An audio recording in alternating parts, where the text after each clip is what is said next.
بسم اللہ الرحمن الرحیم۔ السلام علیکم۔ حضرت عمر فاروق رضی اللہ تعالیٰ عنہ کے عہد میں 20 ہجری میں زلزلہ آیا، پھر 94 ہجری میں 40 روز تک زلزلہ جاری رہا اور بڑے بڑے مکانات گر گئے اور شہر انطاکیہ بالکل منہدم ہو گیا، اور 233 ہجری میں شہر غولہ زلزلہ سے زیر و زیر ہو گیا اور سارے شہر میں سوائے ایک آدمی کے کوئی نہ بچا۔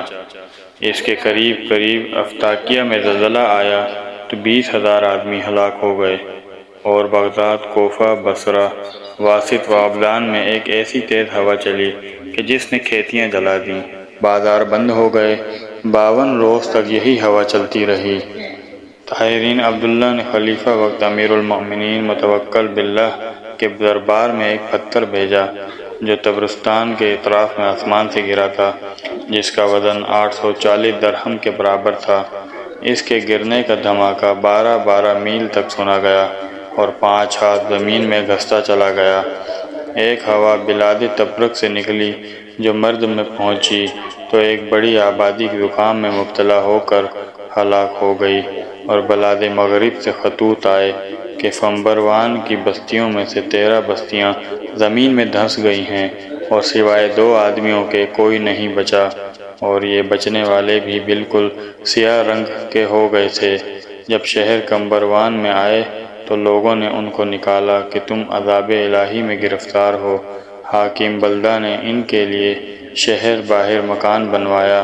وہفان میں زلزلہ آیا، 50,000 آدمی ہلاک ہو گئے، اور یمن میں ایک پہاڑ دوسرے پہاڑ کی جگہ چلا گیا۔ حلب میں ایک جانور جو کہ کوے سے بڑا گدھ سے چھوٹا ایک درخت پر آ کر ٹھہرا اور 40 مرتبہ یہ آواز دی، یعنی اللہ سے ڈرو، اللہ اللہ، 40 آوازیں دے کر اڑ گیا۔ حاکم بلدہ کے پاس 500 آدمیوں نے اس کی آواز سننے کی گواہی دی۔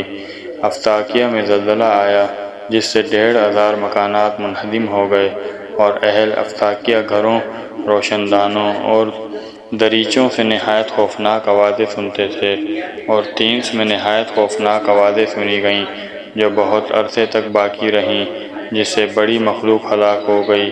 ایک بستی پر سیاہ و سفید پتھروں کی بارش ہوئی۔ ومبل میں بھی زلزلہ آیا۔ ومبل موصل کے قریب ایک شہر ہے۔ صبح کو دیکھا گیا تو شہر کا اکثر حصہ خاک کا ڈھیر بن چکا تھا۔ گری ہوئی عمارتوں کے نیچے سے 1,50,000 آدمی مردہ نکالے گئے۔ حجاج کا ایک قافلہ راستہ گم کر کے کسی طرف جا نکلا۔ وہاں جنگل میں بہت سے آدمی پتھر بنے ہوئے دیکھے گئے، اور ایک عورت پتھر کے تنور پر کھڑی دیکھی گئی، اور تنور میں جو روٹی تھی وہ بھی پتھر ہو گئی تھی۔ استغفر اللہ! آج بھی وہی اللہ ہے اور اسی طرح مکمل صفات کا مالک ہے، اور وہی نظام، مگر وطن کردہ بالا واقعات باعث عبرت ہیں بصیرت والوں کے لیے۔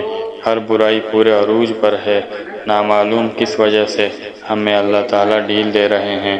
نہ ہم اقوام ماضی سے زیادہ کومل جسم ہیں، نہ ذہین، نہ حسین و جمیل۔ افسوس ہے کہ ہم نے اپنے آپ کو خواہشات نفسانیہ و شہوانیہ کی آگ میں جھونک دیا ہے۔ اللہ تعالیٰ ہمیں برے کام، برے اعمال و برائی سے بچنے کی توفیق عطا فرمائے۔ آمین یا رب العالمین۔